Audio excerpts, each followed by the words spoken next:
घर में खुशियां लाना है, एक ही मंत्र, चुप रहिए, चुप रहिए, चुप रहिए। गुस्से में सामने वाला जो कह रहा है उसको ही नहीं मालूम वो क्या कह रहा है। गुस्से में कोई कुछ कह दे उसको सच मत मानना, क्योंकि उसको ही पता नहीं कि वो क्या कह रहा है। पति पत्नी पिक्चर देखने के लिए गए, डरावना सीन आया तो बच्चा साथ में था, रो दिया। पत्नी ने कहा चुप कराओ, पत्नी चुप कराने लगी, बच्चा चुप नहीं हुआ। बच्चा रोता गया, पीछे से आवाज आई, किसका बच्चा रो रहा है, चुप कराओ ना, किसका बच्चा रो रहा है, चुप कराओ ना। पत्नी ने कहा देखो आवाज आती है, इसको चुप कराओ। पत्नी ने बहुत चुप कराया, बच्चा चुप नहीं हो गया। बार फिर से आवाज आ रहा है, किसका बच्चा है, इसको चुप कराओ। पत्नी ने कहा देखो इसको चुप कराओ ना। पत्नी ने कहा चुप होता नहीं है। पति को गुस्सा आया, बोले क्यों नहीं होता, इसके बाप को चुप होना पड़ेगा। अब बताओ क्या करे। सामने वाला गुस्से में कुछ बोल जाए, आप चुप रहिए। क्यों क्यों? वो इसीलिए सामने वाले गुस्से में, आपसे गुस्से में, सामने वाले ने गुस्से में आपसे कहा कुत्ता, और आपने भौंकना शुरू कर दिया तो गलत क्या कहा? गलत क्या कहा उसने? उसने तुम्हें कहा कुत्ता, और तुमने अगर भौंकना शुरू कर दिया तो उसने गलत क्या कहा? गलत तो उस वक्त होता जब आप चुप रहते। चुप रहिए। तरुण सागर को भूल जाना चलेगा, पर तरुण सागर जो बातें कह रहे उसको याद रखना। ये तुम्हारी जिंदगी को स्वर्ग बनाने वाली बातें मैं कह रहा हूं। चुप रहिए, चुप रहिए। कभी पति समझदारी का परिचय दे, कभी पत्नी समझदारी का परिचय दे, कभी सास समझदारी का परिचय दे, कभी बहू समझदारी का परिचय दे। और एक बात याद रखना, सास कितनी भी शक्कर हो टक्कर जरूर मारेगी। सास कितनी भी शक्कर हो टक्कर जरूर। सास ने बहू से कहा, नहीं मुझे सास बहू के पति पत्नी के किस्से बहुत आते हैं, ये मत पूछना मुनि जी आपको पता कैसे। आप तो 13 साल की उम्र में साधु बन गए, आपको मालूम कहाँ से? उसकी लंबी कहानी वो मत पूछो। सास ने बहू से कहा बहू चाय लाओ। बहू चाय लेकर आई। सास ने चाय पी, पहला घूंट मुख में दिया, बोले चाय ठंडी थी, चाय ठंडी थी।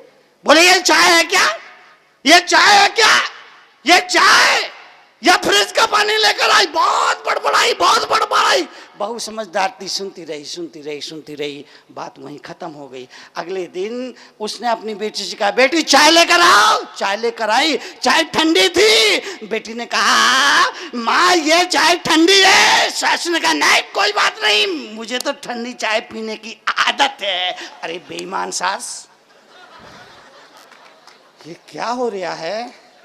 रात सपने में बापू आए, बोले तरुण सागर क्या हो रहा है?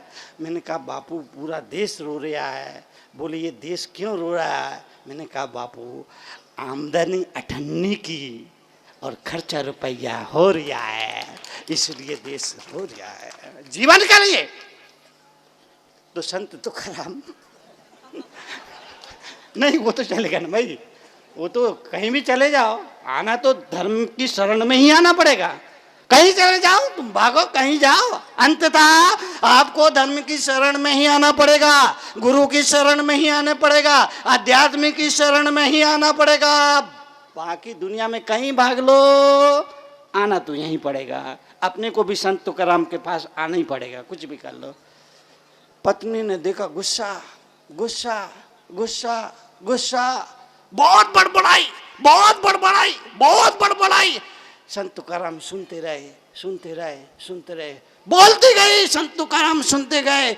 पति पत्नी में झगड़ी हो गया, पत्नी बहुत बड़बड़ाई, पति सुनता रहा, पत्नी बहुत बड़बड़ाई, पति सुनता रहा, पत्नी बहुत बड़बड़ाई, पति सुनता रहा, पत्नी भक्ति रही, पति सुनता रहा, पत्नी भक्ति रही, पति सुनता रहा, पत्नी बोलती रही, पति सुनता रहा, पत्नी बोलती रही, पति सुनता रहा। आखिरकार जब उसका गुस्सा सिर के ऊपर चढ़ गया तो पत्नी ने अपने पति से कहा जानवर कहीं के जवाब तक नहीं देते। ओहो, पति चुप रहा। पति चुप रहा। पत्नी फड़फड़ाती हुई अपने कमरे में गई। सिर से उसका क्रोध का भूत उतरा। उसको बड़ा पश्चाताप हुआ, मैंने अपने देवता जैसे पति को जानवर कह दिया। मैंने अपने देवता जैसे पति को जानवर कह दिया। बहुत पश्चाताप हुआ। हर क्रोधी को क्रोध के बाद पश्चाताप होता है। पश्चाताप लिए, आंखों में आंसू लिए पति के पास आई और बोली, मुझे माफ करना, मैंने आपका बड़ा अपमान किया। पति ने कहा, कोई बात नहीं, तुमने कोई अपमान नहीं किया। पत्नी ने कहा, नहीं, मैंने आपको जानवर कहा। पति बोला, अगर तुमने जानवर कहा तो कोई गलत नहीं कहा, वो ठीक कहा। बोले, आप और जानवर? पति बोला, हाँ, मैं तो उसी दिन जानवर हो गया था जिस दिन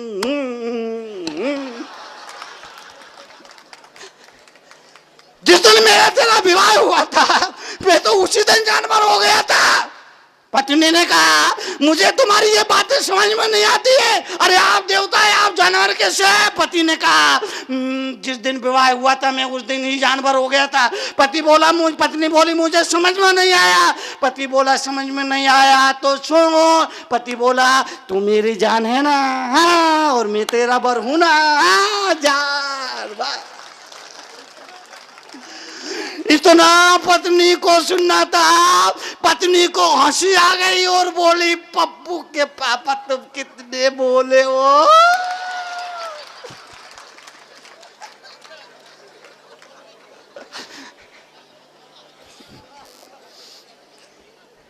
एक ने समझदारी दिखाई, परिवार की खुशियां बरकरार रही। एक ने समझदारी दिखाई, परिवार की खुशियां बरकरार रही। अगर पति भी वैसे ही हो जाता तो क्या होता? आज श्री महाभारत प्रस्तुत करता गोदरेश। कलह होती, क्लेश होता, झगड़े होते, विवाद होते, परिवार की खुशियों को नजर लग जाती, पूरे घर में महाभारत का वातावरण बन जाता, महाभारत होती।